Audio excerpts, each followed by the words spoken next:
সিলেটে প্রিপেইড মিটারের সার্ভার জটিলতায় ভোগান্তিতে পড়েছেন শত শত গ্রাহক। মিটার রিচার্জ করতে না পারায় বন্ধ হয়ে গেছে বিদ্যুৎ সরবরাহ। দর্শক, এই বিষয়ে আরো জানার চেষ্টা করব আমার সহকর্মী নাবিল হোসেনের কাছ থেকে। নাবিল, যারা সমস্যা ফেস করছেন তাদের কাছ থেকে তো অনেক খবর আপনি পাচ্ছেন অবশ্যই। এই সমস্যা সমাধানে সংশ্লিষ্টরা কোনো উদ্যোগ কি নিয়েছে কিনা, কি বলছেন?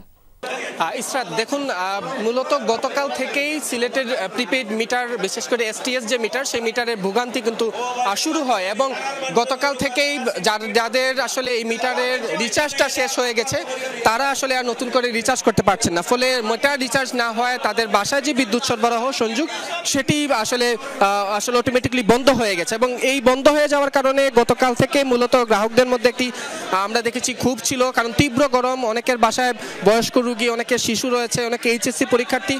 এই ভোগান্তির মধ্যে আজকে সকাল থেকে আসলে এই গ্রাহকদের সংখ্যা আসলে যতই সময় যাচ্ছে ততই বাড়ছে এবং প্রত্যেকেই এসে পিডিবি 2 এর যে কার্যালয়, আমরা যে কার্যালয়ে উপস্থিত রয়েছি, সেখানে এসে তারা আসলে ভিড় করছেন।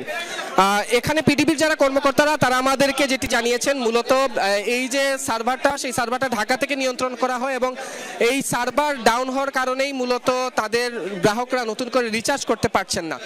এই মুহূর্তে সমস্যা সমাধানের জন্য তারা গ্রাহকদের নতুন মিটার আসলে তারা দিচ্ছেন, কিন্তু সেই নতুন মিটার নিয়ে যে তারা গ্রাহকরা সেখানে স্থাপন করবেন সেই লোকবলও আসলে পিডিবির যথেষ্ট নয়। ফলে গ্রাহকরা হয়তো মিটার নিয়ে যাচ্ছেন, কিন্তু সেটিকে বাসায় লাগানো, আবার বিদ্যুৎ সরবরাহ আবার ঠিক হওয়া, সেটি নিয়ে গ্রাহকদের মধ্যে আসলে এক ধরনের একটা আসলে সংকট দেখা দিয়েছে। আমরা যদি একজন গ্রাহকের সাথে একটু কথা বলি, এই গরমে ভোগান্তি আসলে কেমন এই ঘটনা? গরমে তো ভাই ভোগান্তি, প্রচুর ভোগান্তি, কারণ হলো কারেন্ট ছাড়া তো 1 মিনিটও থাকা যায় না। আপনার বাসায় বিদ্যুৎ নেই কখন? বিদ্যুৎ তো যখন এই যে সার্ভারের যে অফ করা বাদ থাকে তো টাকা ঢুকানো যাচ্ছে না, টাকা ঢুকাইলে না বিদ্যুৎ পাবো। বিদ্যুৎ আপনার বাসায় বিদ্যুৎ নাই? আমার বাসায় বিদ্যুৎ আছে, বাট ইউনিট ভরানি যান না। আমার বাসা বিদ্যুৎ সকাল 8টা থেকে নাই। এই গরমে ভোগান্তি কষ্ট, অনেক কষ্ট ভাই, অত বাচ্চা কাচ্চা অনেক কষ্টতে আছে, খুবই মানে অস্থির অবস্থা।